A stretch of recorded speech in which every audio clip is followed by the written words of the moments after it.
ನಮಸ್ಕಾರ, ಶುಭ ಮಧ್ಯಾಹ್ನ ಪ್ರೀತಿಯ ವಿದ್ಯಾರ್ಥಿಗಳಿಗೆ, ಶಾಲಾ ಶಿಕ್ಷಕರಿಗೆ ಹಾಗೂ ಶಾಲಾ ಸಿಬ್ಬಂದಿ ವರ್ಗದವರಿಗೆ. ನಿಮ್ಮೆಲ್ಲರಿಗೂ ಕೂಡ ವಿದ್ಯಾಶಕ್ತಿಯ ವಿಜ್ಞಾನದ ತರಗತಿಗೆ ಆತ್ಮೀಯವಾದಂತಹ ಸ್ವಾಗತ ಕೋರ್ತಾ ಇರೋದು ನಾನು ನಿಮ್ಮ ವಿಜ್ಞಾನದ ಶಿಕ್ಷಕಿ ಅಶ್ವಿತಾ ಮಲ್ನಾಡ್. ಪ್ರಿಯ ವಿದ್ಯಾರ್ಥಿಗಳೇ, ತರಗತಿಯಲ್ಲಿ ನಾವು ಜೀವಿಗಳು, ಅವುಗಳ ಗುಣಗಳ ಅನ್ವೇಷಣೆ ಈ ಒಂದು ಪಾಠವನ್ನ ಶುರು ಮಾಡಿದ್ವಿ. ಅದರ ಮುಂದುವರೆದ ಭಾಗವನ್ನ ನೋಡೋಣ.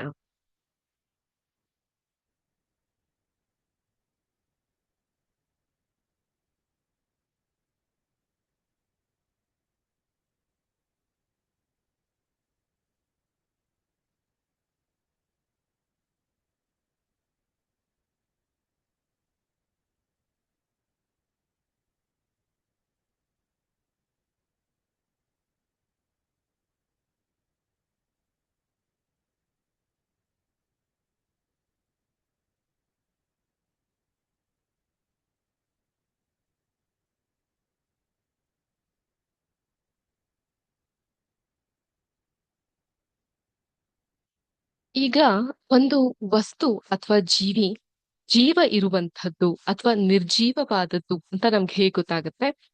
ಅದಕ್ಕೆ ನಾನು ಹೋದ್ ಕ್ಲಾಸ್ ನಲ್ಲಿ ನಿಮ್ಗೆ ಒಂದಿಷ್ಟು ವಿಷಯಗಳನ್ನ ತಿಳಿ ಹೇಳಿದ್ದೆ, ನೆನ್ಪಿದ್ಯಾ?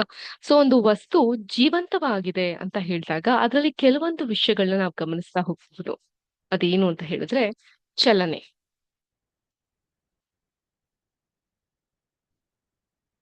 ಚಲನೆ, ಬಲನೆ ಅನ್ನೋದು ಆ ಒಂದು ಸಸ್ಯ ಆಗಿರಬಹುದು, ಮನುಷ್ಯರಾಗಿರಬಹುದು, ಅವರಲ್ಲಿ ನಾವು ಕಾಣ್ತಾ ಬರ್ತೀವಿ. ಅದಾದ ನಂತರ ಬೆಳವಣಿಗೆ. ಬೆಳವಣಿಗೆ ಅಂತ ಹೇಳಿದ್ರೆ ಗ್ರೋತ್. ಸೊ ನಮ್ಮ ಕೈಯಲ್ಲಿರುವಂತಹ ಉಗುರುಗಳು ಅಷ್ಟೇ, ನೇಲ್ಸ್. ಎಲ್ಲರೂ ನೇಲ್ಸ್ ಕಟ್ ಮಾಡಿದ್ದೀರಾ? ಕೈಯನ್ ಹಿಂಗೆ ಹಿಂಗ್ ಚಾಚಿ ನೋಡಿ. ಆ ಕೈಯಲ್ಲಿರುವಂತಹ ಉಗುರುಗಳು ಅಷ್ಟೇ, ಪ್ರತಿ ವಾರ ನಾವು ಅದನ್ನ ಕಟ್ ಮಾಡ್ಲೇಬೇಕು ಅಲ್ವಾ? ಗಂಡ್ ಮಕ್ಳಿದ್ರೆ ಕೂದ್ಲು ಮಟ್ಟಸವಾಗಿ ಕಟ್ ಮಾಡಿಸ್ತಾ ಇರ್ಬೇಕಾಗತ್ತೆ. ಹೆಣ್ಮಕ್ಳಿದ್ರು ಕೂಡ ಕೂದ್ಲು ಉದ್ದ ಬೆಳೀತಾ ಇರುತ್ತೆ. ಆದ್ರಿಂದ ಆ ಕೂದಲ ಬೆಳವಣಿಗೆ ಆಗಿರಬಹುದು, ಉಗುರು ಆಗಿರಬಹುದು, ಇವೆಲ್ಲವೂ ಕೂಡ ಬೆಳವಣಿಗೆಯ ಒಂದು ರೀತಿ. ಅಂದ್ರೆ ಬೆಳೀತಾ ಇದೀವಿ, ಜೀವಂತವಾಗಿದ್ದೀವಿ ಅನ್ನೋದನ್ನ ಅದು ತೋರ್ಸ್ಕೊಡುತ್ತೆ. ಅದೇ ರೀತಿ ಶ್ವಾಸಕ್ರಿಯೆ. ಸೊ ಒಬ್ಬ ವ್ಯಕ್ತಿ ಬದುಕಿದನ ಸತ್ತಿದನ ಅಂತ ಅಂದ್ಬಿಟ್ಟು ಆತನ ಮೂಗ್ ಮೇಲೆ ಬೆರಳಿಟ್ಟು ನೋಡ್ತಿರ್ತಾರೆ, ನೋಡಿರ್ಬಹುದು ನೀವು ಫಿಲ್ಮ್ಗಳಲ್ಲೆಲ್ಲ. ಒಬ್ಬ ವ್ಯಕ್ತಿ ಬದುಕಿದನ ಸತ್ತಿದನ ಅಂತ ಅಂದ್ಬಿಟ್ಟು ಆತನ ಮೂಗು ಮೇಲೆ ಬೆರಳಿಟ್ಟು ನೋಡ್ತಾರೆ. ಅಂದ್ರೆ ಉಚ್ಛ್ವಾಸ ನಿಶ್ವಾಸ ಶ್ವಾಸಕ್ರಿಯೆ, ರೆಸ್ಪಿರೇಷನ್ ಮೂಲಕ ಆತ ಬದುಕಿದನ ಇಲ್ವಾ, ಆತನಲ್ಲಿ ಜೀವ ಇದೆಯಾ ಇಲ್ವಾ ಅನ್ನೋದನ್ನ ಕಂಡು ಹಿಡಿತಾರೆ. ಅದೇ ರೀತಿ ವಿಸರ್ಜನೆ. ವಿಸರ್ಜನೆ ಅನ್ನೋದು ದೇಹದಲ್ಲಿ ಬೇಡದೇ ಇರುವಂತಹ ಅಂಶ ಅಥವಾ ದೇಹ ತನಗೆ ಬೇಕಾದಂತಹ ಪೋಷಕಾಂಶಗಳನ್ನೆಲ್ಲ ಹೀರಿಕೊಂಡ ನಂತರ ಬೇಡದೇ ಇರೋದ್ನ ಮಲ ಹಾಗೂ ಮೂತ್ರದ ಮೂಲಕ ಹೊರ ಹಾಕ್ತಾ ಹೋಗುತ್ತೆ. ಈ ವಿಸರ್ಜನೆ ಕೂಡ ಬಹಳ ಮುಖ್ಯವಾದದ್ದು. ವಿಸರ್ಜನೆ ಕೆಟ್ಟು ನಿಂತ್ರೆ ಅಂತವ್ರಿಗೆ ಡಯಾಲಿಸಿಸ್ ಅಂತ ಮಾಡ್ತಾರೆ. ಸೊ ಡಯಾಲಿಸಿಸ್ ಮೂಲಕ ಒಟ್ಟು ವೇಸ್ಟ್ ಅನ್ನೋದು ಆಚೆ ಹೋಗ್ತಾ ಇರ್ಬೇಕು. ಸೊ ಅದು ವಿಸರ್ಜನೆಯಲ್ಲಿ ನಮ್ಗೆ ತಿಳಿತಾ ಬರುತ್ತೆ. ಹಾಗೇನೆ ಕಾಣ್ತಾ ಇದೆಯಲ್ಲ ನಾನು ಬರೀತಾ ಇರೋದ್ ನಿಮ್ಗೆ. ಅದೇ ರೀತಿ ಪ್ರಚೋದನೆ. ಸೊ ಇದ್ರ ಬಗ್ಗೆ ಮಾತಾಡಿದ್ವಿ ಹೌದಾ? ಪ್ರಚೋದನೆ ಅಂತ ಹೇಳಿದ್ರೆ ರೆಸ್ಪಾನ್ಸ್. ಈಗ ನಾನ್ ನಿಮ್ ಹೆಸರು ಗಿರೀಶ ಅಂತ ಕರಿತೀನಿ, ಗಿರೀಶನವರು ರೆಸ್ಪಾಂಡ್ ಮಾಡ್ತಾರೆ ಅಲ್ವಾ? ಸ್ವಾತಿ ಅಂತ ಕರಿತೀನಿ, ಸ್ವಾತಿ ಅನ್ನೋಂತಹ ಹುಡ್ಗಿ ರೆಸ್ಪಾಂಡ್ ಮಾಡ್ತಾಳೆ. ಅದೇ ರೀತಿ ಬಿಸಿಯಾದಂತಹ ಪಾತ್ರೆಯನ್ನ ಮುಟ್ಟಿದಾಗ ನಾವು ಕೈ ತಕ್ಷಣ ತೆಗ್ದ್ಬಿಡ್ತೀವಿ. ಯಾಕೆ? ಅಲ್ಲೊಂದು ಸ್ಟಿಮ್ಯುಲೇಷನ್ ಆಗುತ್ತೆ. ಆ ಪ್ರಚೋದನೆಗೆ ನಾವ್ ಏನ್ ಮಾಡ್ತೀವಿ? ರೆಸ್ಪಾಂಡ್ ಮಾಡ್ತೀವಿ ಅಲ್ವಾ? ಪ್ರತಿಕ್ರಿಯಿಸ್ತೀವಿ. ಪ್ರಚೋದನೆಯ ಜೊತೆಗೆ ಬರೋದೇ ಪ್ರತಿಕ್ರಿಯೆ. ಕ್ರಿಯೆಗೆ ವಿರುದ್ಧವಾಗಿ ನಡೆಯುವಂಥದ್ದು ಪ್ರತಿಕ್ರಿಯೆ, reaction. For every action there is an opposite reaction ಅಲ್ವಾ? ಸೊ ಅಂತಹ ಪ್ರಚೋದನೆಯಕ್ಕೆ ನಾವು ಎಲ್ಲರೂ ಒಳಪಡ್ತೀವಿ. ಸೊ ಇದಿಷ್ಟು ಚಲನೆ, ಬೆಳವಣಿಗೆ, ಶ್ವಾಸಕ್ರಿಯೆ, ವಿಸರ್ಜನೆ, ಪ್ರಚೋದನೆ, ಪ್ರತಿಕ್ರಿಯೆ ಆಗ್ತಾ ಇದ್ರೆ ಮೂಮೆಂಟ್ ಅನ್ನೋದಿರುತ್ತೆ. ಬೆಳೀತಾ ಹೋಗ್ತೀವಿ, ಉಸಿರಾಟ ಇರುತ್ತೆ, ವಿಸರ್ಜನೆ ಆಗ್ತಾ ಇರುತ್ತೆ, ಪ್ರಚೋದನೆ ಅಥವಾ ಪ್ರತಿಕ್ರಿಯೆ ಇರುತ್ತೆ.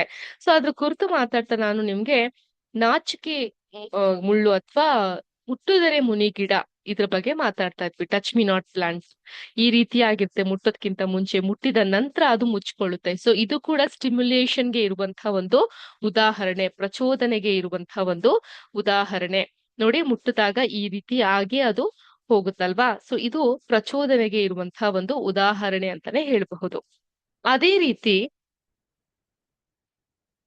ಬೆಕ್ಕುಗಳು, ನಾಯಿಗಳು ಅಥವಾ ಇತರ ಪ್ರಾಣಿಗಳು ಮರಿಗಳನ್ನ ನೀವು ನೋಡಿದ್ದೀರಾ?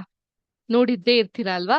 ಸೊ 5 ವಿಭಿನ್ನ ಪ್ರಾಣಿಗಳ ಮರಿಗಳ ಹೆಸರನ್ನ ಪಟ್ಟಿ ಮಾಡಿ ನೋಡೋಣ. ಪೆನ್ಸಿಲ್, ಕುರ್ಚಿ ಅಥವಾ ವಿದ್ಯುತ್ ಬಲ್ಬ್ನಂತಹ ಯಾವುದೇ ನಿರ್ಜೀವ ವಸ್ತುಗಳಿಂದ ಮರಿಗಳಾಗೋದಿಲ್ಲ. ಕೆಲವೊಂದಿಷ್ಟು ಜನ ನವಿಲ್ಗರಿನ ಇಟ್ಟು ಅದರಿಂದ ಮರಿ ಆಗುತ್ತೆ ಅನ್ನುವಂತಹ ಕಲ್ಪನೆಯಲ್ಲಿ ಇರ್ತಾರೆ. ಅದು ಆಗ್ಲಿಕ್ಕೆ ಸಾಧ್ಯ ಇಲ್ಲ. ಸೊ ಆದ್ರಿಂದ ಪ್ರಾಣಿಗಳು ಮತ್ತು ಅದರ ಮರಿಗಳ ಹೆಸರು ಹೇಳಿ ನೋಡೋಣ. ಒಂದು 5 ಪ್ರಾಣಿಗಳು ಮತ್ತು ಅವುಗಳ ಮಕ್ಕಳ ಹೆಸರು.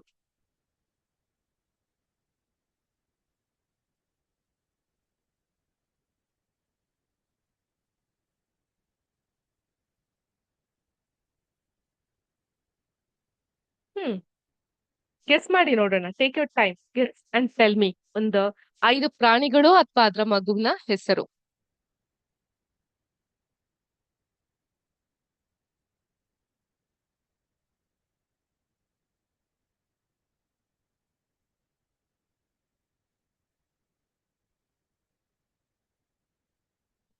ಓಕೆ, ಮೊದಲನೇದಾಗಿ ನಮ್ಮಿಂದಲೇ ಶುರು ಮಾಡೋಣ. ಮನುಷ್ಯರಿಗೆ ಮಕ್ಳು ಹುಟ್ಟಿದ್ರೆ ನಾವೇನಂತ ಹೇಳ್ತೀವಿ? ಕೋತಿ ಮರಿ ಅಂತೀವಿ, ಹೌದಾ? ಇಲ್ಲ, ಮಕ್ಕಳು ಅಂತ ಕರಿತೀವಿ. ಮನುಷ್ಯರಿಗೆ ಹುಟ್ಟುವಂತಹ ಮಕ್ಕಳು, ಪುಟ್ಟ ಪುಟ್ಟ ಮಕ್ಕಳು. ಚಿಕ್ಕ ಮಕ್ಳಿದ್ರೆ ಎಷ್ಟು ಚಂದ ಅಲ್ಲ ಅವ್ರ ಜೊತೆ ಆಟ ಆಡೋದು. Very good. ಅದೇ ರೀತಿ ಕೋತಿಗೆ ಏನ್ ಹುಟ್ಟುತ್ತೆ? ಕೋತಿಯ ಮರಿನೇ ಹುಟ್ಟುತ್ತೆ ಅಲ್ವಾ? ಆಕಳ್ ಆಕಳು ಹಸುವಿಗೆ ಏನ್ ಹುಟ್ಟುತ್ತೆ? ಕರು. ನಾಯಿಗೆ ಏನ್ ಹುಟ್ಟುತ್ತೆ? ನಾಯಿ ಮರಿ. ಸಿಂಪಲ್ ಅಲ್ವಾ? ನಾಯಿ ಮರಿ ಹುಟ್ಟುತ್ತೆ. ಅದೇ ರೀತಿ ಇನ್ಯಾವ ಪ್ರಾಣಿಯನ್ನ ತೆಗೆದುಕೊಬಹುದು ನಾವು? ಯಾವ್ದಾದ್ರು ನೀವ್ ಹೇಳಲಿಕ್ಕೆ ಇಷ್ಟಪಡ್ತೀರಾ? ನೀವೊಂದ್ ಗೆಸ್ ತಗೊಂಡ್ ಹೇಳಿ. Very good. ಕೋಳಿ. ಕೋಳಿಗೆ ಏನ್ ಹುಟ್ಟುತ್ತೆ? ಕೋಳಿ ಮರಿ. ಫಸ್ಟ್ ಮೊಟ್ಟೆ ಹುಟ್ಟುತ್ತೆ. ಮೊಟ್ಟೆಯಿಂದ ಕೋಳಿ ಮರಿ ಹುಟ್ಟುತ್ತೆ ಅಲ್ವಾ? ಚಿಕ್ ಅಂತ ಕರಿತೀವಿ ಇಂಗ್ಲಿಷ್ ನಲ್ಲಿ ನಾವು. ಚಿಕ್ ಅಂದ್ರೆ ಏನು? ಶಾಂಪೂ ಹೆಸರು ಮೇಡಮ್, ಹೌದಾ? ಇಲ್ಲ, ಕೋಳಿ ಮರಿ ಹುಟ್ಟುತ್ತೆ. ಸೊ ಆ ತರ ಒಂದು 5 ಪ್ರಾಣಿಗಳ ಹೆಸರನ್ನ ನೀವು ನೋಡಬಹುದು. ಎಮ್ಮೆ, ಕುರಿ, ಮೇಕೆ, ಬೆಕ್ಕು, ಇಂಥದ್ನ ಚಿಟ್ಟೆ ಇಂಥದ್ನೆಲ್ಲ ನೋಡಬಹುದು. ಸೊ ಏನಾಗುತ್ತೆ, ಎಲ್ಲಾ ಜೀವಿಗಳು ಕೂಡ ಸಂತಾನೋತ್ಪತ್ತಿ ನಡೆಸುತ್ತೆ. ಸಂತಾನೋತ್ಪತ್ತಿ ಅಂದ್ರೆ ಏನು ಮೇಡಮ್? ಸಂತಾನೋತ್ಪತ್ತಿ ಅಂತ ಹೇಳಿದ್ರೆ ರೀಪ್ರೊಡಕ್ಷನ್. ತನ್ನಂತೆಯೇ ಇರುವಂತಹ ಮರಿಜೀವಿಗಳಿಗೆ ಜನ್ಮ ಕೊಡುವಂತಹ ಪ್ರಕ್ರಿಯೆಗೆ ಸಂತಾನೋತ್ಪತ್ತಿ ಅಂತ ಕರಿತೀವಿ. ನೋಟ್ ಮಾಡ್ತೀನಿ, ಇಲ್ಲಿ ಬರ್ಕೊಳ್ಳಿ.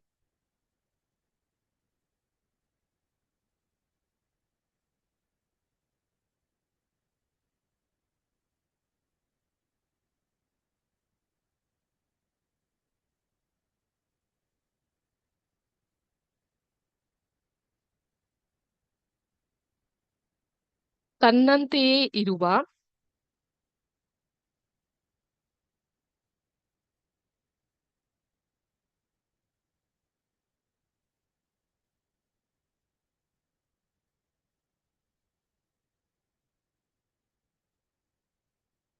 ಮರಿಜೀವಿಗಳಿಗೆ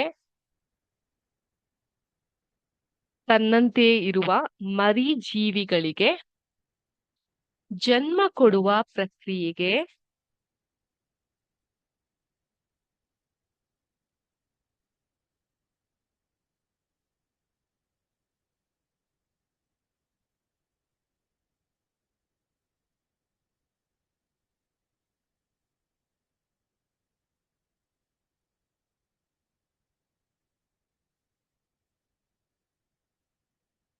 ಸಂತಾನೋತ್ಪತ್ತಿ ಅಂತ ಕರೀತಾರೆ.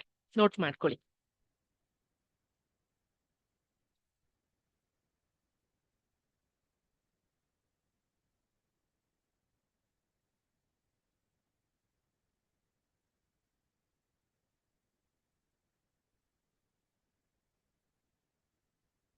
ತನ್ನಂತೆ ಇರುವಂತಹ ಮರಿಜೀವಿಗಳಿಗೆ ಜನ್ಮ ಕೊಡುವಂತಹ ಪ್ರಕ್ರಿಯೆಗೆ ಸಂತಾನೋತ್ಪತ್ತಿ ಅಂತ ಕರೀತಾರೆ.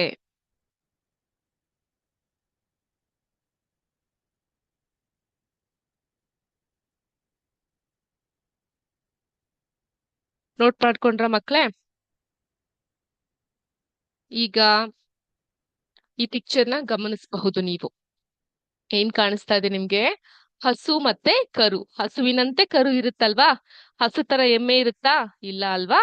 ಸೊ ತನ್ನಂತೆಯೇ ಇರುವಂತಹ ಮರಿಜೀವಿಗಳಿಗೆ ಜನ್ಮ ಕೊಡುವಂತಹ ಪ್ರಕ್ರಿಯೆಗೆ ಸಂತಾನೋತ್ಪತ್ತಿ ಅಥವಾ ರೀಪ್ರೊಡಕ್ಷನ್ ಅಂತ ಕರೀತಾರೆ. ಅದೇ ರೀತಿ ನೀವು ಬೇರೆ ಪ್ರಾಣಿಗಳನ್ನು ಇಲ್ಲಿ ಗಮನಿಸಬಹುದು. ಇಲ್ಲಿ ಬೆಕ್ಕಿದೆ, ಬೆಕ್ಕಿನ ಮರಿ ಕಾಣಬಹುದು. ನಾಯಿ ಇದೆ, ನಾಯಿಯ ಮರಿ ಕಾಣಬಹುದು. ಕೋಳಿಯ ಮರಿ, ಬಾತ್ಕೋಳಿಯ ಮರಿ, ಹಸು, ಜಿಂಕೆ, ಕುದುರೆ, ಹುಲಿ, ಸಿಂಹ, ಮೇಕೆ, ಇವುಗಳ ಮರಿಯನ್ನ ಕಾಣ್ತಾ ಹೋಗ್ಬಹುದು. ಇದನ್ನ ಇಂಗ್ಲಿಷ್ ನಲ್ಲಿದೆ, ದಯವಿಟ್ಟು ಒಮ್ಮೆ ಚೆಕ್ ಮಾಡ್ಕೊಳ್ಳಿ.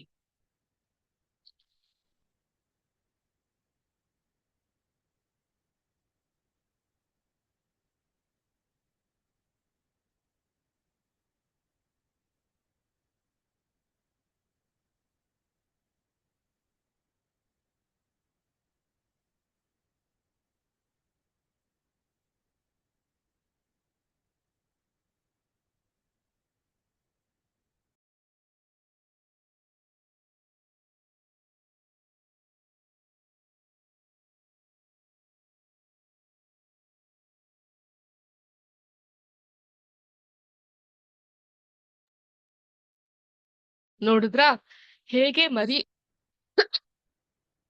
ಕ್ಷಮೆ ಇರ್ಲಿ, ತನ್ನಂತೆಯೇ ಇರುವಂತಹ ಚಿಕ್ಕ ಮರಿಗಳನ್ನ ನಾವಿಲ್ಲಿ ಕಾಣ್ತಾ ಹೋಗಬಹುದು. ಇದನ್ನೇ ಸಂತಾನೋತ್ಪತ್ತಿ ಅಂತ ನಾವು ಕರೆಯಕ್ಕೆ ಸಾಧ್ಯ ಆಗುತ್ತೆ. ಒಂದು ಜೀವಿ ಜೀವಂತವಾಗಿರಲು ಅದಕ್ಕೆ ಕೆಲವೊಂದು ಅವಶ್ಯಕವಾಗಿ ಇರುತ್ತೆ. ನಮ್ಗೆ ಇವಾಗ ಯಾವ್ದು ಚಲಿಸುತ್ತೋ, ಉಸಿರಾಟವನ್ನ ನಡೆಸುತ್ತೋ, ವಿಸರ್ಜನೆಯ ಕ್ರಿಯೆಯನ್ನ ಮಾಡುತ್ತೋ, ಸಂತಾನೋತ್ಪತ್ತಿಯನ್ನ ಮಾಡುತ್ತೋ, ಪ್ರಚೋದನೆಗೆ ಒಳಪಡುತ್ತೋ, ಪ್ರತಿಕ್ರಿಯಿಸುತ್ತೋ, ಅದನ್ನೆಲ್ಲ ಜೀವಂತ ಜೀವಿಗಳು ಅಂತ ಕರಿತೀವಿ. ಅದೇ ರೀತಿ ಈ ಜೀವಿಗಳಲ್ಲಿ ಜೀವಂತವಾಗಿರ್ಬೇಕು ಅಂತ ಹೇಳಿದ್ರೆ, if a living being should be in the living condition, ಕೆಲವೊಂದು ಅಗತ್ಯ ಇರುತ್ತೆ. ಏನದು? ಆಹಾರ, ಗಾಳಿ ಮತ್ತು ನೀರಿನಂತಹ ಎಲ್ಲಾ ಸಂಪನ್ಮೂಲಗಳು. ಸಂಪನ್ಮೂಲಗಳು ಅಂತ ಹೇಳಿದ್ರೆ ರಿಸೋರ್ಸಸ್ ಲಭ್ಯವಿದ್ದರೂ ಮೇಲೆ ತಿಳಿಸಿದಂತಹ ಎಲ್ಲಾ ಗುಣಗಳನ್ನ ಪ್ರದರ್ಶಿಸಲು ಜೀವಿಗೆ ಸಾಧ್ಯವಾಗದಿದ್ದಾಗ ಅದು ಸತ್ತಿದೆ ಅಂತ ನಾವು ಹೇಳಲಾಗುತ್ತೆ. ಈಗ ಸತ್ತಿರುವಂತಹ ಒಂದು ವ್ಯಕ್ತಿಗೆ ಅಥವಾ ಒಂದು ಪ್ರಾಣಿಗೆ ನೀವು ಒಳ್ಳೆ ಆಹಾರ, ಮೃಷ್ಟಾನ್ನ ಭೋಜನ ಕೊಟ್ಟು, ಕುಡಿಲಿಕ್ಕೆ ನೀರು ಕೊಟ್ಟು, ತಂಪಾದ ಗಾಳಿಯ ವಾತಾವರಣದಲ್ಲಿ ಇಟ್ರೆ ಅವು ಬದುಕಿರ್ತಾವ? ಬದುಕಿರೋದಕ್ಕೆ ಮುಖ್ಯವಾಗಿ ಬೇಕಾಗಿರೋದೇ ಜೀವ ಅಲ್ವಾ? ಸೊ ಆದ್ರಿಂದ ಎಲ್ಲಾ ಜೀವಿಗಳು ಕೆಲವು ಸಾಮಾನ್ಯ ಗುಣಗಳನ್ನ ಪ್ರದರ್ಶಿಸುತ್ತೆ ಅನ್ನೋದು ನಮ್ಗೆ ಮೇಲಿನ ಚರ್ಚೆಯಿಂದ ಅರ್ಥ ಮಾಡ್ಕೊಂಡ್ವಿ. ಉದಾಹರಣೆಗೆ ಎಲ್ಲಾ ಜೀವಿಗಳು ಚಲನೆಯನ್ನ ಪ್ರದರ್ಶಿಸುತ್ತೆ. ಅವುಗಳಿಗೆ ಆಹಾರ ಬೇಕು ಮತ್ತು ಅವು ಬೆಳೆಯುತ್ತೆ. ಅವು ಉಸಿರಾಡುತ್ತೆ, ಸಂತಾನೋತ್ಪತ್ತಿ ನಡೆಸುತ್ತೆ, ವಿಸರ್ಜಿಸುತ್ತೆ, ಪ್ರಚೋದನೆಗಳಿಗೆ ಪ್ರತಿಕ್ರಿಯಿಸುತ್ತೆ ಮತ್ತು ಸಾಯುತ್ತೆ. ಈ ಗುಣಗಳ ಅನುಪಸ್ಥಿತಿಯು ಅವು ನಿರ್ಜೀವ ವಸ್ತುಗಳು ಅಂತ ಕರೆಸ್ಕೊಡುತ್ತೆ. ಸೊ ನಾ ಆಗ್ಲೇ ಹೇಳ್ದಂಗೆ ಚಲನೆ, ಉಸಿರಾಟ, ನಂತರದಲ್ಲಿ ಪ್ರಚೋದನೆ, ವಿಸರ್ಜನೆ, ಸಂತಾನೋತ್ಪತ್ತಿ, ಬೆಳವಣಿಗೆ, ಇವುಗಳ ಅನುಪಸ್ಥಿತಿ, ಆಬ್ಸೆನ್ಸ್ ಆಫ್ ಆಲ್ ದಿಸ್, ಆ ಒಂದು ವಸ್ತು ನಿರ್ಜೀವವಾಗಿದೆ ಅನ್ನೋದು ಅರ್ಥ ಆಗ್ತಾ ಬರುತ್ತೆ. ಈಗ ಸಸ್ಯಗಳ ಬೀಜಗಳನ್ನ ನೀವು ವರ್ಗಿಸ್ಕೊಬಹುದಾಗುತ್ತೆ, ಜೀವಂತನ ನಿರ್ಜೀವನ ಅಂತ ಅಂದ್ಬಿಟ್ಟು. ಸಸ್ಯಗಳಲ್ಲಿ ಈ ಕೆಲವು ವಿಶಿಷ್ಟ ಗುಣವನ್ನ ಗಮನಿಸಲು ಬೀಜ ಮೊಳಕೆ ಹೊಡೆಯುವಂತಹ ವಿಧಾನವನ್ನ ನೀವು ತಿಳ್ಕೊಬೇಕಾಗುತ್ತೆ. ಏನ್ ಮೇಡಮ್ ಮೊಳಕೆ ಹೊಡೆಯೋದು? ಸಾಮಾನ್ಯವಾಗಿ ನೀವು ಮನೆಗಳಲ್ಲಿ ಹೆಸರು ಕಾಳನ್ನು, ಮೆಂತೆಯನ್ನು, ಕಡಲೆಕಾಳನ್ನು ನೆನೆಸಿ ಒಂದ್ ಸ್ವಲ್ಪ ಹೊತ್ತು ಇಟ್ರೆ ಅದು ಈ ರೀತಿ ಮೊಳಕೆ ಹೊಡೆಯೋದನ್ನ ನೀವು ನೋಡಿರ್ಬಹುದು. ಅಬ್ಸರ್ವ್ ಮಾಡಿದ್ದೀರಾ? ಈ ರೀತಿಯಾಗಿ ಮೊಳಕೆಯನ್ನ ಹೊಡೆಯುತ್ತೆ. ಇದು ಇಂಗ್ಲಿಷ್ ನಲ್ಲಿ ನಾವು ಸ್ಪ್ರೌಟ್ಸ್ ಅಂತ ಕರಿತೀವಿ. ಇಂಥ ಮೊಳಕೆ ಹೊಡೆದಂತಹ ಕಾಳುಗಳನ್ನ ಸೇವಿಸೋದು ನಮ್ಮ ಆರೋಗ್ಯಕ್ಕೆ ತುಂಬಾ ಮುಖ್ಯ ಆಗ್ತಾ ಬರುತ್ತೆ. ಎಸ್ಪೆಷಲಿ ಹೆಣ್ಮಕ್ಳು ಈ ಒಂದು ವಯಸ್ಸಿನಲ್ಲಿ 10, 11, 12 ವಯಸ್ಸಿನಲ್ಲಿ ಇರಬಹುದಾ ನೀವೆಲ್ಲ? ಇಂತಹ ಕಾಳುಗಳನ್ನ ತಿನ್ನೋದು ನಿಮ್ಗೆ ನಿಮ್ಮ ಮೂಳೆಗಳು ಶಕ್ತಿಯುತವಾಗಿ ಇರ್ಲಿಕ್ಕೆ, ಕೂದಲ ಬೆಳವಣಿಗೆಗೆಲ್ಲ ಸಹಾಯಕವಾಗುತ್ತೆ. ಈಗ ಪ್ರಶ್ನೆ ಅದಲ್ಲ. ಸೊ ಇದರಲ್ಲಿ ಜೀವ ಇದೆ ಅನ್ನುವಂತಹ ಒಂದು ಕಾರಣಕ್ಕೆ ತಾನೇ ಮೊಳಕೆ ಹೊಡೆಯುತ್ತೆ. ಇದನ್ನ ನಾನೊಂದು ಮಣ್ಣಿನಲ್ಲಿ ಹೂತಿಟ್ಟು ಅದಕ್ಕೆ ಸಕಾಲಕ್ಕೆ ಸರಿಯಾಗಿ ನೀರು, ಗೊಬ್ಬರ, ಸೂರ್ಯನ ಬೆಳಕನ್ನ ನೀಡಿದಾಗ ಅದು ಗಿಡವಾಗಿ ಈ ರೀತಿಯಾಗಿ ಪರಿವರ್ತನೆಗೊಳ್ತಾ ಬರುತ್ತೆ. ಹೌದಾ? ಸೊ ಈ ಬೀಜ ಮೊಳಕೆ ಹೊಡೆಯೋದನ್ನ ನೀವು ಗಮನಿಸಿರಬಹುದು ಅಥವಾ ಮನೇಲೆ ಟ್ರೈ ಮಾಡಬಹುದು. ಮನೆಗೆ ಹೋದ ನಂತರ ಒಂದು ಬಟ್ಟಲಿನಲ್ಲಿ ಹೆಸರು ಕಾಳನ್ನ ತೆಗೆದುಕೊಂಡು ಅದನ್ನ ನೆನೆಸಿ ಒಂದು 8-10 ಅವರ್ ಆದ ನಂತರ ಆ ನೀರನ್ನ ಬಸ್ದು ಮತ್ತೊಂದು 8-10 ಅವರ್ ಅದನ್ನ ಒಂದ್ ಸ್ವಲ್ಪ ಕೂಲ್ ಅಂಡ್ ಡ್ರೈ ಪ್ಲೇಸ್ ಅಂತೀವಲ್ಲ ಅಂತಹ ಜಾಗದಲ್ಲಿ ಇಟ್ಟು ನೋಡಿದಾಗ ಅದು ಮೊಳಕೆ ಹೊಡೆದಿರುತ್ತೆ. ಈ ಒಂದು ಎಕ್ಸ್ಪೆರಿಮೆಂಟ್ ಟ್ರೈ ಮಾಡಬಹುದು ನೀವು ಕೂಡ. ಸೊ ಬೀಜವು ಮೊಳೆಯಲು ಬೇಕಾದ ಪರಿಸ್ಥಿತಿ ಬಗ್ಗೆ ನೀವು ತಿಳ್ಕೊಬೇಕಾಗುತ್ತೆ. ಬೀಜ ಮೊಳೆಯಲು ಯಾವ ಪರಿಸ್ಥಿತಿಗಳು ಬೇಕಾಗುತ್ತೆ ಅಂತ ನೀವು ತಿಳ್ಕೊಬೇಕಾಗುತ್ತೆ. ಸೊ ಉದಾಹರಣೆಗೆ ಒಂದು ಚಟುವಟಿಕೆನ ಮಾಡಬಹುದು. ಸೊ ಏನಪ್ಪಾ ಇದು ಚಟುವಟಿಕೆ ಅಂತ ಹೇಳಿದ್ರೆ, ನಿಮ್ಮ ಟೆಕ್ಸ್ಟ್ ಬುಕ್ ನಲ್ಲಿ ಇದೆ ಪೇಜ್ ನಂಬರ್ 71 ನಲ್ಲಿ ಒಂದು ಮಡಿಕೆಗೆ ತೋಟದ ಮಣ್ಣಿನಿಂದ ತುಂಬಿದ ಒಂದೇ ರೀತಿಯ 4 ಮಡಿಕೆಗಳನ್ನ ತೆಗೆದುಕೊ ಬನ್ನಿ, ಅಥವಾ ಹೂಕುಂಡದ ಪಾಟ್ಗಳನ್ನ ತರಬಹುದು. ಪ್ರತಿ ಮಡಿಕೆಯಲ್ಲೂ 4 ಹುರುಳಿ ಬೀಜ ಬಿತ್ತನೆಯನ್ನ ಮಾಡಿ, ಅಥವಾ ಹೆಸರು ಕಾಳನ್ನೇ ಬಿತ್ತನೆ ಮಾಡಬಹುದು. ಈ ಮಡಿಕೆಗಳನ್ನ ಈ ಕೆಳಗಿನ ವಿಭಿನ್ನ ಪರಿಸ್ಥಿತಿಯಲ್ಲಿ 15 ದಿನಗಳವರೆಗೆ ನೀವು ಇರಿಸಬೇಕಾಗತ್ತೆ. ಓಕೆ, ನಿಮ್ಮ ಟೆಕ್ಸ್ಟ್ ಬುಕ್ ಇಮೇಜ್ ಅನ್ನ ಶೇರ್ ಮಾಡ್ತೀನಿ. 15 ದಿನ ಇರಿಸ್ಬೇಕಾಗತ್ತೆ. ಮಡಿಕೆ ಎ, ಮಣ್ಣಿನ ನೀರು ಹಾಕ್ಬಾರ್ದು, ಯಾವುದೇ ಕಾರಣಕ್ಕೂ ನೀರು ಹಾಕ್ದೆ ಸೂರ್ಯನ ನೇರ ಬೆಳಕಿನಲ್ಲಿ ಇಡ್ಬೇಕಾಗತ್ತೆ.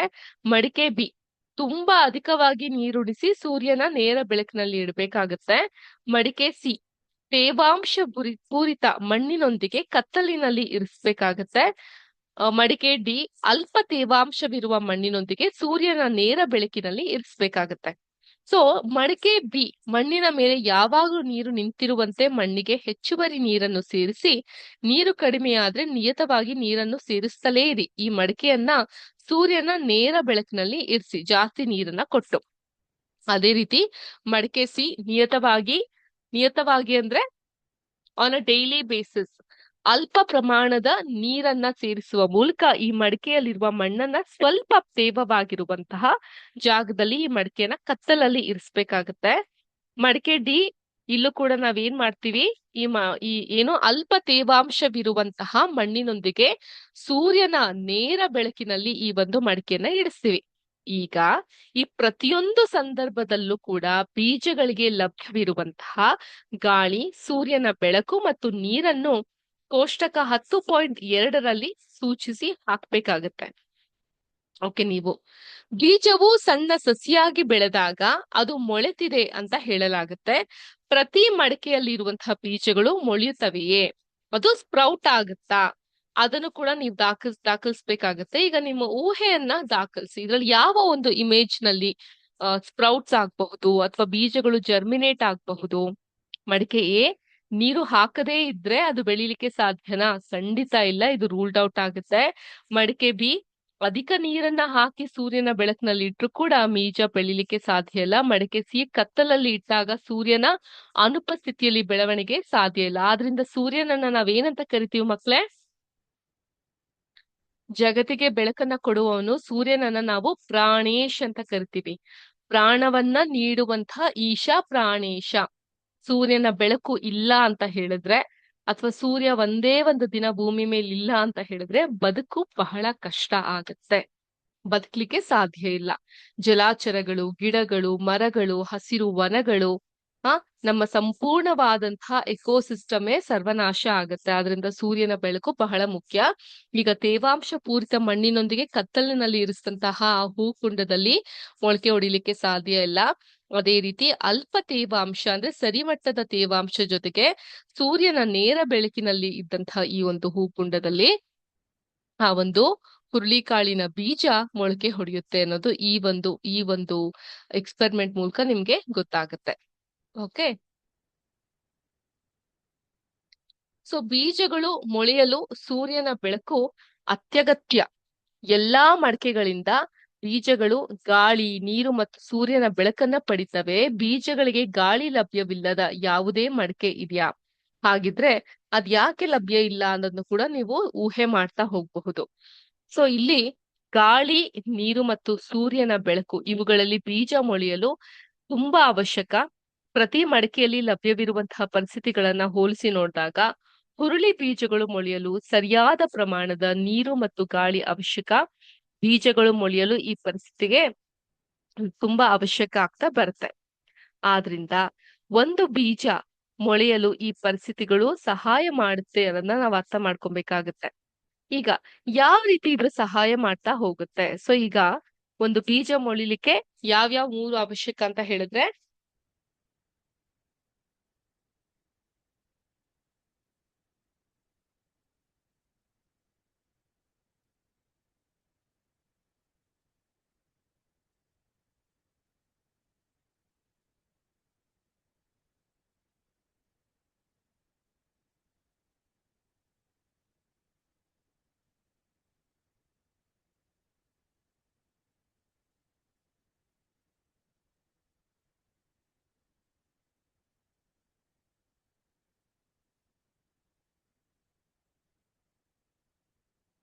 ಏನೇನ್ ಬೇಕು?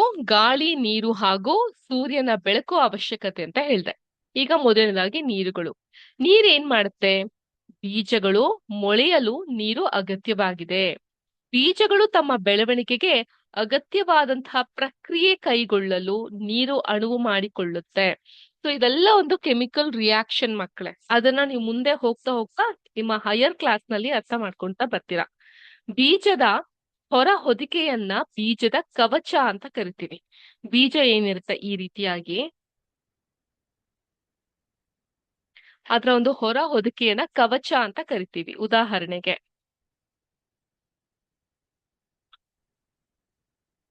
ಇಲ್ಲಿ ಕಾಣಬಹುದು, ಇಲ್ಲಿ ಹಸಿರಾಗಿರುವಂತಹ ಹೆಸರು ಕಾಳನ್ನ ಗಮನಿಸ್ತೀರಾ?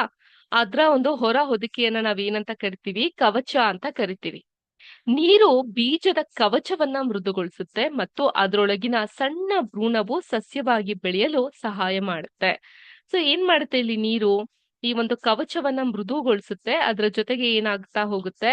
ಆ ಒಂದು ಸಣ್ಣದಾಗಿರುವಂತಹ ಬೀಜದ ಒಳಭಾಗದಲ್ಲಿ ಇರುವಂತಹ ಬೀಜಕೋಶದಿಂದ ಮೊಳಕೆ ಒಡೆದು ಹೊಸ ಜೀವ ಒಂದು ಸೃಷ್ಟಿಯಾಗ್ಲಿಕ್ಕೆ ಸಾಧ್ಯ ಆಗುತ್ತೆ. ಅದೇ ರೀತಿ ಗಾಳಿ ಮತ್ತು ಮಣ್ಣು. ಬೀಜಗಳು ಮೊಳಕೆ ಒಡೆಯಲು ಗಾಳಿ ಅಗತ್ಯವಾಗಿದೆ. ಅವು ಮಣ್ಣಿನ ಕಣಗಳ ನಡುವಿನ ಜಾಗದಲ್ಲಿ ಲಭ್ಯವಿರುವಂತಹ ಗಾಳಿಯನ್ನ ಬಳಸುತ್ತೆ. ಇದಲ್ಲದೆ ಮಣ್ಣಿನ ಕಣಗಳ ನಡುವಿನ ಅಂತರವು ಬೇರುಗಳನ್ನು ಸುಲಭವಾಗಿ ಬೆಳೆಯಲು ಅದು ಅಣು ಮಾಡಿ ಕೊಡುತ್ತೆ. ಸೊ ಆದ್ರಿಂದ ಗಾಳಿ ಸಹ ಬಹಳ ಅವಶ್ಯಕ.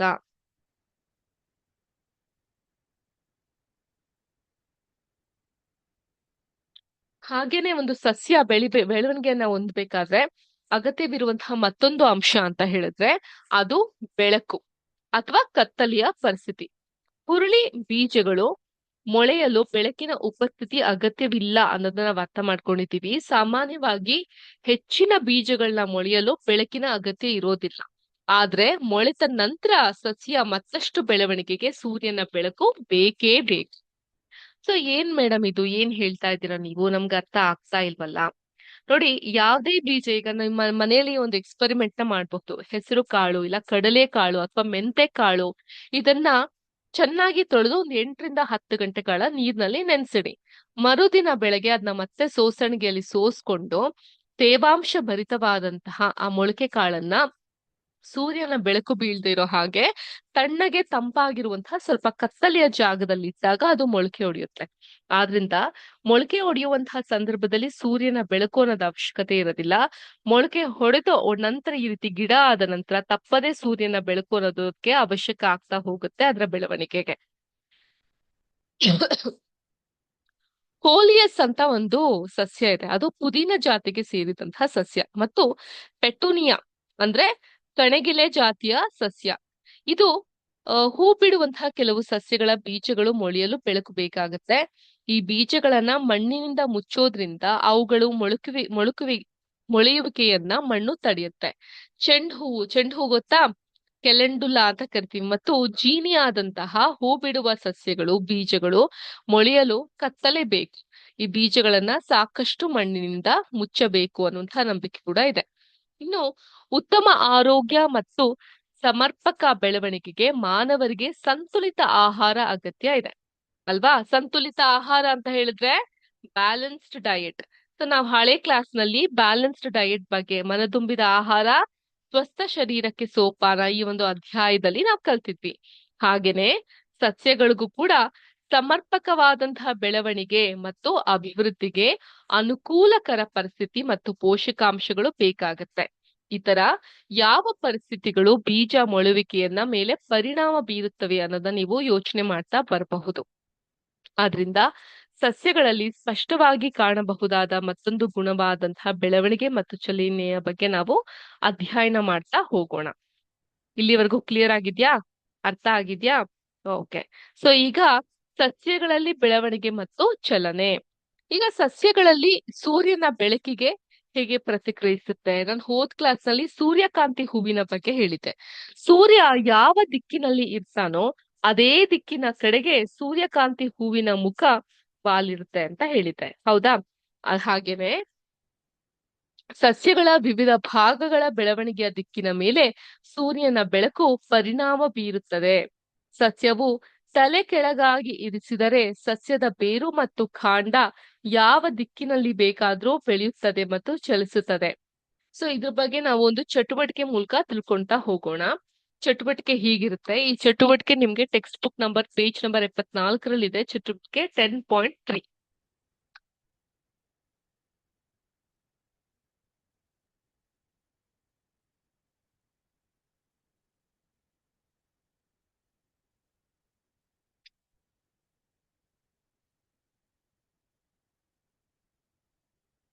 ಏನಾಗುತ್ತೆ, ಕೆಲವು ಹುರುಳಿ ಅಥವಾ ಕಡಲೆ ಬೀಜಗಳನ್ನ ತೆಗೆದುಕೊಂಡು ಅವುಗಳನ್ನ ತೇವವಾದ ಬಟ್ಟೆ ಅಥವಾ ತೇವವಾದ ಟಿಶ್ಯೂ ಕಾಗದದ ಮೇಲೆ ಮೊಳೆ ಹೊಡೆಯಲು ಬಿಡಬೇಕಾಗತ್ತೆ.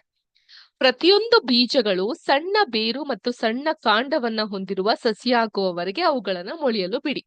ಸೊ ನಾನು ನಿಮ್ಗೆ ಆಗ್ಲೇ ತೋರಿಸಿದ್ನಲ್ಲ ಇಮೇಜು, ಇನ್ನೊಮ್ಮೆ ತೋರಿಸ್ತೀನಿ. ಆ ತರ ನೀವು ಅದನ್ನ ಮೊಳಕೆ ಬರ್ಲಿಕ್ಕೆ ಬಿಡ್ಬೇಕಾಗತ್ತೆ.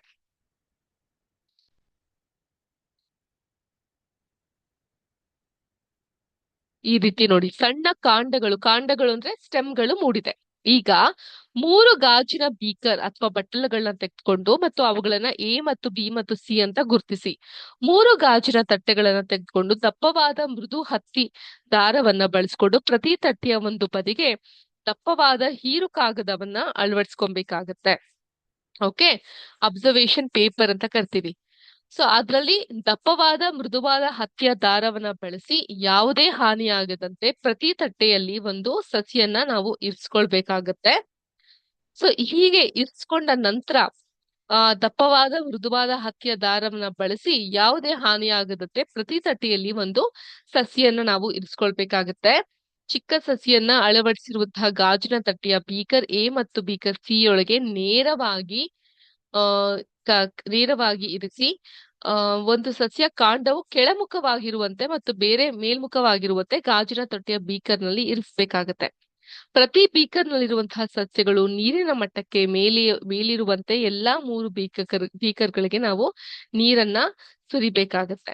ಸೊ ಮುಂದೆ ಏನಾಗುತ್ತೆ ಅದನ್ನ ನಾನು ನಮ್ಮ ಮುಂದಿನ ಕ್ಲಾಸ್ ನಲ್ಲಿ ತಿಳಿಸ್ಕೊಡ್ತೀನಿ ಅಂತ ಹೇಳ್ತಾ, ಇವತ್ತಿನ ಕ್ಲಾಸ್ ನಿಮ್ಮೆಲ್ಲರಿಗೂ ಆಸಕ್ತಿದಾಯಕವಾಗಿತ್ತು ಹಾಗೂ ಕಲಿಲಿಕ್ಕೆ ಬೇಕಾದಷ್ಟು ವಿಷಯಗಳು ಸಿಕ್ತು ಅಂತ ಭಾವಿಸ್ತಾ ಇಲ್ಲಿಗೆ ಇವತ್ತಿನ ಕ್ಲಾಸ್ ನ ಮುಗಿಸ್ತಾ ಇದೀನಿ. ಎಲ್ಲರಿಗೂ ಶುಭ ದಿನ. ಜೈ ಹಿಂದ್, ಜೈ ಕರ್ನಾಟಕ ಮಾತೆ, ಜೈ ವಿದ್ಯಾಶಕ್ತಿ. ನಮಸ್ಕಾರ.